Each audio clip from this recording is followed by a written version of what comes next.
Welcome to the in front of me Xiaomi 12, and I'll show you how to install iPhone keyboard on this device.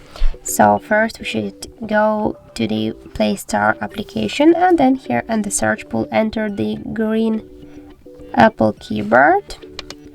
And now we should get this application, so tap to install and wait a second while the application downloading and then installing on your device. After that, just open the app, click here enable in settings, and near the green Apple keyboard click once on the switcher and tap here to OK, again OK, and here now just go back to the application, click to the switch input methods and switch your currently keyboard to the English United States green Apple keyboard. Then just click to OK, and as can you see the process is finished.